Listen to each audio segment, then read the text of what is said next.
روایت میں نے سنی تھی بزرگوں سے، غوث الورا فرماتے ہیں ایک وقت ایک تاجر آیا بغداد میں، مجھ سے ملاقات کیا اور کہا تم عبد القادر ہو؟ کہا تمہاری ماں بڑی بیمار ہے اور بیوہ، پتہ نہیں اس کے گھر کی دیکھ بھال کون کرتا ہے، کبھی وہ باہر نہیں نظر آئی، وہ بیمار ہے، ہم نے محلے کی خواتین سے سنا ہے۔ غوث پاک کو رقت طاری ہو گئی، اپنی ماں کی یاد آ گئی، کئی سال بیت چکے تھے بغداد میں، رونے لگے، برداشت نہیں ہوا تو رات کو ہی سامان اٹھایا اور نکل پڑے، ماں بیمار ہے۔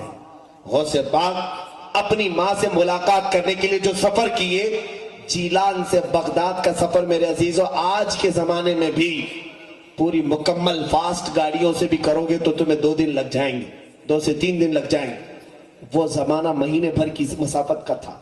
جب جیلان پہنچے اپنے پرانے گھر، رات کا وقت تھا، دروازہ کھٹکھٹایا، ماں اندر سے ہلکے ہلکے قدموں سے آئی، آواز آئی کون ہے؟ کہا عبد القادر۔ ماں نے اپنے بیٹے کا یہ لہجہ سنا، ظاہر سی بات ہے کس ماں کا کلیجہ نہیں دہل جائے گا، اپنے اتنے دیر کے بعد آئے ہوئے بچے کو کون نہیں دیکھنا چاہتی ماں، لیکن پہلا سوال اس فاطمہ ام الخیر نے یہ کیا، بیٹا عبد القادر تعلیم مکمل کر کے آئے یا ادھوری چھوڑ کے آئے؟ دروازہ کھولے بغیر پہلا سوال یہ، کروڑوں سلام تربت ام الخیر پر جو غوث کی ماں ہے۔ غوث پاک نے باہر سے کہا ماں ابھی تعلیم مکمل تو نہیں ہوئی لیکن تمہاری یاد ستانے لگی، آ گیا کہ ملاقات کر لوں، پھر میں واپس چلا جاؤں گا بغداد۔ ماں نے اندر سے کہا عبد القادر ملاقات کی ضرورت نہیں، جاؤ تمہاری اور ہماری ملاقات انشاءاللہ قیامت کے دن ہوگی۔ فرماتے ہیں ماں نے دروازہ نہیں کھولا، میں الٹے پاؤں واپس پلٹ آیا، بغداد آیا، گھر تک پہنچ کر ملاقات نہیں کی۔ بغداد جب واپس آیا تو تعلیم حاصل کرتا رہا، یہاں تک کہ ایک بار پھر ایک جیلان کا تاجر آیا، مجھ سے ملاقات کیا اور اس نے کہا عبد القادر مہینہ ہو گیا تمہاری ماں کا انتقال ہو چکا، جنازہ ہم نے پڑھا اور دفن کر دیا۔ یہ ہے غوث الورا کی طالب علمی کی زندگی۔ آج ہم آرام دہ بستروں میں سو کر کے سوچتے ہیں سارا علم ہمارے دماغ میں ایسی ڈل جائے۔ وہ بڑے بڑے اولیاء، تاج الدین بابا رحمت اللہ تعالیٰ علیہ کیا کہیں پڑھے نہیں تھے؟ یہ بھی اپنے اساتذہ کے پاس وقت بتائے ہیں۔ اولیاء کاملین اس کو عیب نہیں سمجھتے کسی استاد کے پاس زانو ادب طے کرنے کو۔ غوث الاعظم دستگیر رضی اللہ تعالیٰ عنہ علم شریعت اتنے دنوں تک حاصل کرتے رہے، اس کے بعد فرماتے ہیں 40 سال جنگلات میں نے دن گزارے ہیں، اور وہ بھی کس طرح سے؟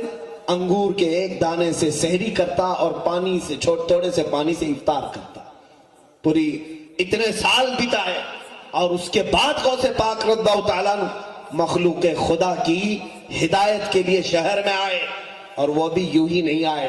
فرماتے ہیں میں آیا، مسجد میں سویا بغداد میں نے دیکھا خواب میں میرے آقا تشریف لائے، کہا عبد القادر اٹھو نصیحت کرو لوگوں کو۔ کہا یا رسول اللہ صلی اللہ علیہ وسلم میں عجمی ہوں، فارسی زبان والا ہوں، یہ عرب ہیں، میری زبان سمجھیں گے؟